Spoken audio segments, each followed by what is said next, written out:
ஓம் சாந்தி. இன்றைய சாகார முரளியிலிருந்து முக்கிய கருத்துக்கள். இன்றைய முரளியின் தேதி 31/7/2024. சிவபாபா சொல்கிறார், இனிமையிலும் இனிமையான குழந்தைகளே, நீங்கள் உங்களது நேரத்தை வீணாக்க கூடாது. உள்ளுக்குள் ஞான சிந்தனை செய்து கொண்டே இருப்பீர்களானால் தூக்கத்தை வென்றவர்களாக ஆகிவிடுவீர்கள். கொட்டாவி முதலியன வராது. பாபா கேள்வி கேட்குறாங்க, குழந்தைகளாகிய நீங்கள் பாபா மீது பலியாவது ஏன்? பலியாவதன் அர்த்தம் என்ன? பாபா பதில் சொல்கிறாங்க, பலியாவது என்றால் பாபாவின் நினைவில் மூழ்கி விடுதல். நினைவில் மூழ்கி விடும் பொழுது ஆத்மா எனப்படுகின்ற பேட்டரி சார்ஜ் ஆகின்றது. விகர்மங்கள் விநாசம் ஆகின்றன. வருமானம் சேமிப்பாகி கொண்டே போகின்றது. ஓம் சாந்தி. ஆன்மீக தந்தை அமர்ந்து ஆன்மீக குழந்தைகளுக்கு சொல்லி புரிய வைக்கிறார். இப்பொழுது இங்கே நீங்கள் ஷரீரத்துடன் கூட அமர்ந்திருக்கிறீர்கள். இது மரண உலகத்தின் கடைசி ஷரீரம் என்பதை அறிவீர்கள். பிறகு என்னவாகும்? பிறகு பாபாவுடன் கூட சாந்தி தாமத்தில் ஒன்று சேர்வோம். இந்த ஷரீரம் இருக்காது. பிறகு சொர்க்கத்திற்கு நம்பர்வார் முயற்சியின் அனுசாரம் வருவீங்க. ஆனால் எல்லாருமே ஒன்றா வரமாட்டீங்க அப்படின்றார். ராஜதானி ஸ்தாபனையாகி கொண்டிருக்கிறது. பாபா எப்படி அமைதியின் சுகத்தின் கடலாக இருக்கிறாரோ அதுபோல குழந்தைகளையும் கூட அமைதியின் சுகத்தின் கடலாக ஆக்கி கொண்டிருக்கிறார். ஆகையால் பாபா வீட்டை மற்றும் சுகதாமத்தை நினைவு செய்ய வேண்டும். இங்கே நீங்கள் எவ்வளவுக்கு எவ்வளவு இந்த மனநிலையில் அமர்கிறீர்களோ அந்த அளவு பல பிறவிகளுக்கான பாவங்கள் பஸ்பம் ஆகின்றன. இது யோக அக்னி என்று சொல்லப்படுகிறது. சந்நியாசிகள் சர்வசக்திவானிடம் யோகம் வைப்பது இல்லை. அவர்கள் தத்துவ யோகிகள். அதாவது அவங்க பிரம்மம் இல்லைன்னா அந்த தத்துவத்திட்ட யோகம் வைப்பவங்க. இங்கே ஜீவ ஆத்மாக்களினுடைய விளையாட்டு நடைபெறுகிறது. எங்கன்னா இந்த சாக்கார உலகத்தில். அங்கே இனிமையான வீட்டில் ஆத்மாக்கள் மட்டுமே இருக்கின்றனர். அந்த இனிய வீட்டிற்கு செல்வதற்காக முழு உலகமும் முயற்சி செய்து கொண்டிருக்கிறது. சந்நியாசிகளும் சொல்கிறாங்க, நாங்கள் பிரம்மத்தில் போயிட்டு ஐக்கியமாயிடணும் அப்படின்ட்டு. நாங்கள் பிரம்மத்தில் போய் வசிக்கணும் அப்படின்னு அவங்க சொல்ல மாட்டாங்க. இதை குழந்தைகளாகிய நீங்கள் இப்போ புரிஞ்சிட்ருக்கீங்க. குழந்தைகளாகிய உங்களுக்கு இப்பொழுது பாபா மற்றும் வீடு மட்டுமே நினைவு இருக்கிறது. பாபாவிடமிருந்து நீங்கள் சாந்தி தாமம் மற்றும் சுகதாமத்தின் ஆஸ்தியை அடைகிறீர்கள். அதுதான் மனதில் நினைவு இருக்கிறது. வாயினால் எதுவுமே பேச தேவையில்லை. புத்தி மூலயமா இப்போ நீங்கள் எல்லாமே தெரிஞ்சுக்கிட்டீங்க. முதல்ல சாந்தி தாமத்துக்கு போகிறோம், பிறகு சுகதாமத்துக்கு வரோம். அதாவது முக்தி, அடுத்தது ஜீவன் முக்தி. முக்தி ஜீவன் முக்தி அளிப்பவர் ஒரே ஒரு பாபா. பாபா குழந்தைகளுக்கு அடிக்கடி சொல்லி புரிய வைக்கிறார். என்னென்னா, டைம் வேஸ்ட் பண்ணக்கூடாது. ஏன்னா பல பிறவிகளுடைய பாவச்சுமை தலையில் இருக்குது. இந்த பிறவியினுடைய பாவங்கள் நமக்கு நினைவு இருக்கும். ஆனால் சத்யுகத்தில் இந்த விஷயங்கள்லாம் இருப்பது கிடையாதுன்றார். நம்ம பல பிறவியாக விக்ரமம் செஞ்சுட்டோம், அதனால் பாவச்சுமை தலை மீது இருக்குன்ற இந்த விஷயம் சத்யுகத்தில் இருக்காது. அனைவருக்கும் சத்கதி அளிப்பவர் பாபா. அவரை எவ்வளவு நிந்தனை செய்திருக்கிறீர்கள். இப்பொழுது எவ்வளவு முடியுமோ பாபாவை நினைப்பதற்கான முயற்சி செய்ய வேண்டும். உண்மையில் ஆகா சத்குரு என்று சொல்லப்படுகிறது. ஆகா குரு அப்படின்னு சொல்கிறது கிடையாது, ஆகா சத்குரு தான். ஏன்னா அவர் தான் முக்தி ஜீவன் முக்திக்கான வழியை சொல்லித்தந்து கூடவே கூட்டிகிட்டு போகிறார். அந்த குருக்களும் அநேகர் உள்ளனர். ஆனால் இவர் ஒரே ஒரு சத்குரு. நீங்கள் கூட அநேக குருமார்களை கொண்டவர்களாக இருந்திருக்கீங்க அப்படின்றார். ஒவ்வொரு பிறவியிலும் 2-4 குருக்களை வச்சுருந்தீங்க. இந்த குரு இதை விட இன்னும் சூப்பராக யாராவது சொல்லுவாங்களா, நல்ல வழி கிடைக்குமா அப்படின்ட்டு வேறு குருக்கள்லாம் போய் பார்த்தீங்க அப்படின்னு பாபா அந்த விஷயங்கள்லாம் சொல்கிறாங்க. பாபா உங்களது அழைப்பிற்கிணங்க வந்திருக்கிறார். உங்களுக்கு நினைவுபடுத்துகின்றார். வாருங்கள், வந்து எங்களை தூய்மைப்படுத்துங்கள் என்று நீங்கள்தான் என்னை அழைத்தீர்கள். சாந்திதாமமும் தூய்மையானது தான், சுகதாமமும் தூய்மையானது தான். எங்களை வீட்டிற்கு அழைத்து செல்லுங்கள் என்று சொல்லி அழைக்கிறார்கள். வீடு அனைவருக்கும் நினைவு இருக்கிறது. வீடு அப்படின்னா என்னுடைய வீடு சாந்திதாமம் அப்படின்னு ஆத்மா உடனே சொல்லும். பரம்பிதா பரமாத்மா பரந்தாமத்தில் வசிக்கின்றார். நாமும் கூட பரந்தாமத்தில் வசிக்கின்றோம். இப்போ பாபா சொல்லி புரிய வைத்துள்ளார், உங்கள் மீது பிரகஸ்பதியின் தசா அதாவது பார்வை அமர்ந்துள்ளது. இது எல்லையற்ற விஷயம். எல்லையற்ற தசா அனைவர் மீதும் அமர்ந்துள்ளது. சக்கரம் சுற்றி கொண்டே இருக்கிறது. நாம் தான் சுகத்திலிருந்து துக்கம், பிறகு துக்கத்திலிருந்து சுகத்திற்கு வருகின்றோம். சாந்திதாமம், சுகதாமம், பிறகு இது துக்கதாமம். இப்பொழுது பாபா உயிருடன் இருந்து கொண்டே இறந்துவிட கற்றுத்தந்து கொண்டு இருக்கின்றார். வீட்டில் பூச்சிகள் விளக்கில் பலியாகி விடுகின்றன. சில அதன் மீது ஆசை கொண்டு எரிந்து போகின்றன, அதாவது பலியாயிடுது. இன்னும் சில சுற்றி வந்து பிறகு போய்விடுகின்றன. இவரும் பேட்டரி இல்லையா? அனைவருடைய புத்தியோகம் அந்த ஒருவரிடம் உள்ளது. நிராகார் பாபாவிடம் பேட்டரி இணைந்துள்ளது. ஆத்மான்ற பேட்ரி சிவபாபா கிட்ட கனெக்ஷன் இருக்கும்போது அவர்கிட்ட இருக்க பவர்ஃபுல்லாக நம்முடைய பேட்டரியில் சார்ஜ் ஆகும். எப்படி இந்த பிரம்மா பாபாவும் அவரை தான் நினைக்கிறாரு, அவர்கிட்ட இருந்தால் சார்ஜ் வாங்குறார், அடையிறார் சக்திகளை. இந்த ஆத்மாவுக்கோ அதாவது இந்த பிரம்மாவும் மிக அருகில் உள்ளது என்றால் மிகவும் சகஜமாகி விடுகின்றது. பாபாவை நினைவு செய்வதன் மூலம் உங்களுடைய பேட்ரி சார்ஜ் ஆகிக்கிட்டே இருக்கும். குழந்தைகளாகிய உங்களுக்கு கொஞ்சம் கஷ்டம், ஆனால் இந்த பிரம்மாவுக்கு சுலபம். இருந்தாலும் இந்த பிரம்மா பாபாவும் முயற்சி செஞ்சு தான் ஆகணும். நீங்கள் எவ்வளோ செய்ய வேண்டியிருக்கோ அந்த அளவுக்கு. சிவபாபா அவருடைய உடலில் இருக்கிறார் அப்படின்னா அவருக்கு முயற்சிகள் வந்து நம்மள மாதிரி அவரும் செஞ்சு தான் கர்மாத்தீத் நிலையை அடையணும் அப்படின்ட்டார். இருந்தாலும் ஆனால் அவருக்கு கொஞ்சம் ஈஸி பாபா இருக்கிறதுனால அப்படின்றார். அந்த அளவு அதிகமான சுமையும் உள்ளது. எந்த அளவுக்கு பிரம்மா பாபா சிவபாபா கூட இருக்கிறாரோ அந்த அளவுக்கு அவருக்கும் செய்ய வேண்டிய கர்மம் எல்லாம் இருக்குதானே அப்படின்றார். சிவபாபா சம்பூர்ணமானவர், ஆனால் இந்த பிரம்மா சம்பூர்ணமாக ஆகணும். ஆகையால் இவர் தான் எல்லாத்தையும் பார்க்க வேண்டி இருக்குது. 2 பேரும் சேர்ந்து தான் இருக்கிறாங்க. இருந்தாலும் அப்போ சிந்தனை இருக்கத்தானே செய்யுது அப்படின்றார் பாபா. இப்போ திங்க் பண்ணுறாரு இல்லையா பிரம்மா பாபா சிவபாபா 2 பேரும் தானே அப்படின்றார். கர்மாத்தீத் அவஸ்தா கடைசியில் தான் ஏற்படும், அதுவரை சிந்தனை இருக்கும். இப்போ பிரம்மா பாபாவுக்கும் இந்த குழந்தைகள்னு முயற்சி பண்ணி முன்னேறணும், வரணும், அதே போல் நம்மளும் சம்பூர்ணமாகணுன்ற இந்த தாட் இருந்துக்கிட்டு தான் இருக்கும். பாபா இந்த பிரம்மாவின் உடல் மூலம் சேவை செய்கின்றார். எப்பொழுதாவது முரளி கொஞ்சம் நடைபெறுகின்றது அல்லது 2-4 நாட்கள் முரளி வரவே இல்லை என்றாலும் கூட உங்களிடம் கருத்துக்கள் உள்ளன. இது இப்போ வரல அப்படின்னா இதுக்கு முன்னாடி சொன்ன பாயிண்ட்ஸ் எல்லாம் உங்கள் டைரியில் இருக்கும் தானே, அதை எடுத்து பாருங்கள் அப்படின்றார் பாபா. பேட்ஷே வைத்து கூட நீங்கள் நல்லபடியாக சொல்லி புரிய வைக்க முடியும். ஆதி சனாத்தன தேவி தேவதா தர்மம் இருந்ததோ அப்போ வேறு எந்த தர்மமும் இல்லை. உங்கள் கூட கல்ப விருட்சம் கூட அவசியமாக இருக்கணும் அப்படின்றார் அந்த பிக்சர். ஏன்னா அதில் தான் விதவிதமான தர்மங்கள் பற்றிய விஷயங்கள் இருக்குது. அந்த ரகசியத்தை நீங்கள் சொல்லி புரிய வைக்க முடியும். முதல்ல ஒரே ஒரு அத்வைத தர்மம் மட்டுமே இருந்தது, அதாவது பிரிவினையே இல்லாத தர்மம் உலகத்தில். அப்போ அமைதி, சுகம், தூய்மை எல்லாமே இருந்தது. அது இப்போ பாபா கிட்ட இருந்து தான் ஆஸ்தியை அடைஞ்சோம் நம்ம. ஏன்னா அந்த தந்தை தான் அமைதியின் கடலாக சுகத்தின் கடலாக இருக்கிறார் இல்லையா? அப்போ அவர்கிட்ட இருந்து தானே அந்த ஆஸ்தியெல்லாம் கிடைக்கும். இது மாதிரி நம்ம சொல்லி புரிய வைக்கலாம். இதுக்கு முன்னாடி நீங்கள் இந்த விஷயங்கள் எதுவுமே தெரியாமல் இருந்தீங்க. இப்போ எப்படி பாபாவினுடைய புத்தியில் இந்த ஞானம் எல்லாம் இருக்கோ அதே போல் நீங்களும் இப்போ ஆகிட்டு இருக்கீங்க. சாந்தினுடைய கடலா சுகத்தினுடைய கடலா இப்போ நீங்களும் ஆகிட்டு இருக்கீங்கன்றார் பாபா. இப்போ பாபா சொல்கிறாங்க, தன்னுடைய அன்றாட கணக்கு வழக்கை பார்க்க வேண்டும். எந்த விஷயத்தில் குறை இருக்குன்னு செக் பண்ண சொல்கிறார். நான் உண்மையிலே அன்பினுடைய கடலாக இருக்கிறேனா? யார் மீதாவது கோவப்படுற மாதிரி என்கிட்ட எந்த ஒரு நடவடிக்கையும் இல்லாமல் இருக்கா அப்படின்னு பாபா பார்க்க சொல்கிறாங்க. தன் மீதே நீங்கள் பார்வை வைங்க அப்படின்றார். பாபா ஆசீர்வாதம் செஞ்சால் நாம் இது போல் மாறிடலாம் அப்படின்ற எண்ணம்லாம் வைக்கக்கூடாதுன்றார். பாபா சொல்கிறாரு, நான் கூட ட்ராமாவினுடைய அனுசாரப்படி தான் என்னுடைய சமயத்தில் வரேன் அப்படின்றார். கொஞ்சம் கூட முன்னாடி பின்னாடி கிடையாது, அக்யூரேட்டாக நான் அந்த டைமில் தான் வரேன்றார். இது என்னுடைய கல்பத்தின் செயல்முறை திட்டமாகும். இந்த ஞானத்தை வேறு யாருமே தர முடியாது.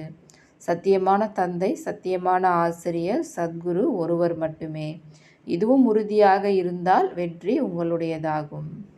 எப்போ சத்யுக சூரிய வம்ச குலம் இருந்ததோ அப்போ வேறு எந்த ஒரு குலமும் இல்லை.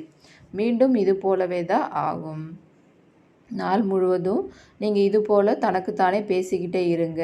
ஞானத்தினுடைய பாயிண்ட்ஸு உள்ளுக்குள்ளார ஓடிக்கிட்டே இருக்கணும் அப்படின்றார். அப்போ தான் உங்களுக்கு குஷி இருந்துக்கிட்டே இருக்கும் அப்படின்றார். பாபா உங்களுடைய பக்தி மார்க்கத்தினுடைய அனைத்து களைப்பையும் போக்கி இப்போ களைப்பற்றவராக ஆக்கி விடுகிறார். எப்படி இரவில் ஆத்மா களைச்சு போயிடுது அப்படின்னா இப்போ சரீரத்திலேருந்து தனியாகிடுது. அதை தான் நம்ம தூக்கம்னு சொல்கிறோம். இப்போ தூங்குறது யார்? ஆத்மா தான். இப்போ ஆத்மாவே தூங்கிடுச்சு அப்படின்னா இப்போ கர்மேந்திரியங்கள் மட்டும் என்ன பண்ணும்? ஏன்னா ஆர்டர் கொடுக்கறது யார்? ஆத்மா. இப்போ ஆத்மா தூங்கிடுச்சுன்னா கர்மேந்திரியமும் தூங்கிடுதுன்றார். ஆகவே இரவில் தூங்கும் நேரத்திலும் கூட பாபாவை நினைவு செய்து இது போலெல்லாம் சிந்தனை செஞ்சு தூங்க போகணும் அப்படின்றார் பாபா. கடைசி நேரத்தில் இரவும் பகலும் நீங்கள் தூக்கத்தை வென்றவர்களாக ஆக முடியும். பிறகு நினைவிலேயே இருப்பீர்கள். மிகுந்த குஷி இருக்கும்.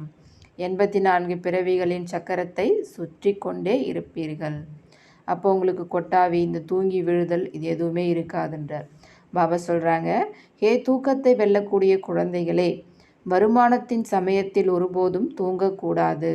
எப்போது ஞானத்தின் போதையில் மூழ்கி விடுகிறீர்களோ அப்போது உங்களது மனநிலை அதுபோல் இருக்கும். அதில் பாபா இந்த இரவல் அப்படின்றது இங்கே எதை குறிக்குதுன்னா அமிர்த வேலை நேரத்தை பாபா சொல்கிறாங்க. அதுதான் உங்களுடைய வருமானத்திற்கான சமயம்.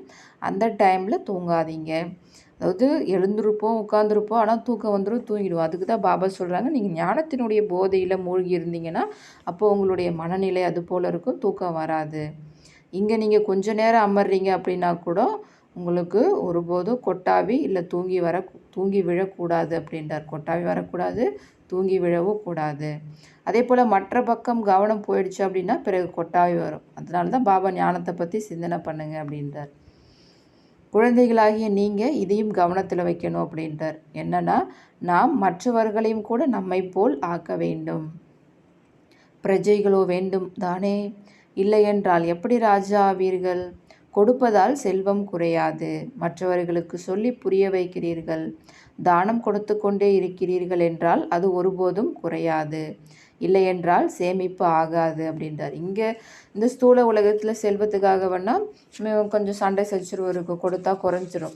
ஆனால் இங்கே பாபா சொல்கிறாங்க, நான் கொடுக்கக்கூடிய இந்த ஞான ரத்தினங்கள் அழியாதது. இந்த அழியாத செல்வத்தை மற்றவர்களுக்கு கொடுத்துக்கிட்டே இருங்க அப்படின்றார். இதில் சிக்கனம் கூடாது.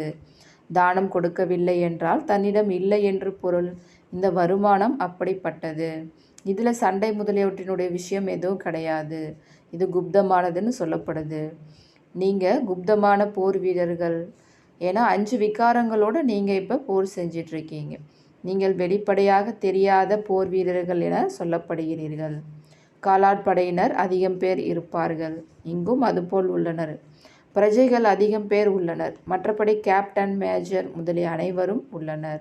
நீங்கள் சேனையாக இருக்கிறீர்கள், அதிலும் நம்பர்வார் இருக்கிறீர்கள். பாபா புரிந்து கொள்வார், இவர் கமாண்டர், இவர் மேஜர் என்று. மகாரதி, குதிரை படையினர் இருக்கிறார்கள் இல்லையா? அதே போல் பாபாவும் புரிஞ்சுக்கிறாங்களா? 3 விதமாக புரிய வைப்பவர்கள் உள்ளனர் என்பதை பாபா அறிவார். நீங்கள் அவினாஷி ஞான ரத்தினங்களின் வியாபாரம் செய்கிறீர்கள். பாபாவோ உங்களுக்கு 84 பிறவிகளின் சக்கரத்தின் கதையை சொல்லி புரிய வைக்கின்றார். குழந்தைகளாகிய உங்களுக்குத்தான் பாபா ஆஸ்தி தருகின்றார். இது டிராமாவில் விதிக்கப்பட்டுள்ளது. இப்பொழுது கலியுக முடிவு வரை இந்த ஆத்மாக்கள் வந்து கொண்டே இருக்கிறார்கள் பரந்தாமத்திலிருந்து. எதுவரை பாபா இங்கே இருக்கிறாரோ எண்ணிக்கை கூடிக்கொண்டே இருக்கிறது. இப்பொழுது பாபா யஜ்ஞத்தை படைத்திருக்கின்றார். பழைய சிருஷ்டி முழுவதும் யஜ்ஞத்தில் ஸ்வாகா ஆகிவிடும். இது எல்லையற்ற யஜ்ஞம். அவர்கள் எல்லைக்குட்பட்ட யாகத்தை மழைக்காக அமைக்கிறார்கள். மழை வந்ததுன்னா குஷி ஆகிடுறாங்க, யஜ்ஞம் வளர்த்தது சக்ஸஸ் ஆகிடுச்சுன்னு நினைக்கிறாங்க. ஆனால் மழை இல்லைன்னா இப்போ தானியம் இருக்காது, பஞ்சம் வந்துடுது. அது மழை வரலைன்னா என்ன பண்ண முடியும் அப்படின்றார் பாபா. ஆபத்துக்களோ அனைத்தும் வரத்தான் செய்யும். ஏவுகணைகளின் மழை, நிலநடுக்கம் போன்றவை எல்லாம் நிகழத்தான் செய்யும். டிராமாவின் சக்கரத்தையோ குழந்தைகளாகிய நீங்கள் புரிந்து கொண்டு இருக்கிறீர்கள். இந்த சக்கரமும் கூட மிக பெரியதாக இருக்க வேண்டும். இந்த அட்வர்டைஸ்லாம் பெரிய பெரிய இடங்களில் நீங்கள் வச்சிங்க அப்படின்னா அப்போ பெரிய பெரிய மனிதர்கள் படிப்பாங்க. அப்போ நிச்சயமாக இது புருஷோத்தம சங்கம் யுகம் தான் அப்படின்னு புரிஞ்சிக்குவாங்க அப்படின்றார் இந்த சக்கரத்தில். ஏன்னா அந்த சங்கம் யுகம்லாம் அதில் புரிஞ்சிக்க வேண்டிய விஷயம். 4 யுகங்கள் அவங்களுக்கு ஆல்ரெடி தெரியும். இப்போ சங்கம் யுகம் நம்ம புதுசாக காட்டும்போது இப்போ இறைவன் இந்த யுகத்தில் வந்திருக்காரு, உலகம் இப்படி இருந்து இப்படி மாறப்போகுது, இது சங்கம் யுகம் தான் புரிஞ்சிக்குவாங்கன்றார். இப்போ அது பெரிய பெரிய இடங்களில் பெரிய பெரிய ஃப்ளெக்ஸ் வைக்க சொல்கிறார். கலியுகத்தில் அதிகமான எண்ணிக்கையில் மனிதர்கள் உள்ளனர். சத்யுகத்தில் குறைவான எண்ணிக்கையிலேயே மனிதர்கள் இருப்பார்கள். சிவஜெயந்தி என்றாலே சொர்க்க ஜெயந்தி, லக்ஷ்மி நாராயண ஜெயந்தி. சிவஜெயந்தி கொண்டாடப்படுகிறது. அவர் எல்லையற்ற தந்தை. அவர்தான் சொர்க்கத்தை ஸ்தாபனை செய்திருந்தார். நீங்கள் சொர்க்கவாசியாக இருந்தீர்கள் என்பது இது நேற்றைய விஷயமாகும். குழந்தைகள் நல்லபடியாக புரிந்து கொண்டு மற்றவர்களுக்கும் புரிய வைக்க வேண்டும். குஷியிலும் இருக்க வேண்டும். என்னன்னா, இப்போ நாம் என்றும் நோய்களிலிருந்து விடுபட்டு 100% ஆரோக்கியமானவர்களாக செல்வம் நிறைந்தவர்களாக ஆகிறோம் அப்படின்றது இந்த விஷயத்தில் நம்ம குஷியோடு இருக்கணும் அப்படின்றார். இன்னும் கொஞ்சம் நேரமே மீதம் உள்ளது. மரணம் வந்தே ஆக வேண்டும் என்பதை நீங்கள் அறிவீர்கள். இது கல்பத்தின் விளையாட்டு ஆகும். கவலை எதுவும் ஏற்படுவது இல்லை. யார் உறுதியாக இருக்கிறார்களோ அவர்கள் ஐயோ ஐயோ என கூக்குரலிட மாட்டார்கள். பாடலும் உள்ளது. வேட்டையாடப்படும் மிருகம் இறந்தால் வேட்டைக்காரனுக்கு கொண்டாட்டம், வேட்டையாடப்படும் விலங்குக்கு திண்டாட்டம் என்று. இப்பழைய உலகத்திலோ அதிக துக்கத்தை அடைந்தாயிற்று. இப்பொழுது புதிய உலகத்திற்கு செல்ல வேண்டும். நல்லது. இனிமையிலும் இனிமையான வெகுகாலம் கழித்து காணாமல் கண்டெடுக்கப்பட்ட செல்ல குழந்தைகளுக்கு தாய் தந்தையாகிய பாப் தாதாவின் அன்பு நினைவுகளும் காலை வணக்கமும். ஆன்மீக குழந்தைகளுக்கு ஆன்மீக தந்தையின் நமஸ்காரம். ஆன்மீக தந்தைக்கு ஆன்மீக குழந்தைகளின் நமஸ்காரம். தாரணைக்கான முக்கிய சாரம். முதல் பாயிண்ட், பாபாவிடமிருந்து அழிவற்ற ஞான ரத்தினங்களை பெற்று மற்றவர்களுக்கு தானம் செய்ய வேண்டும்.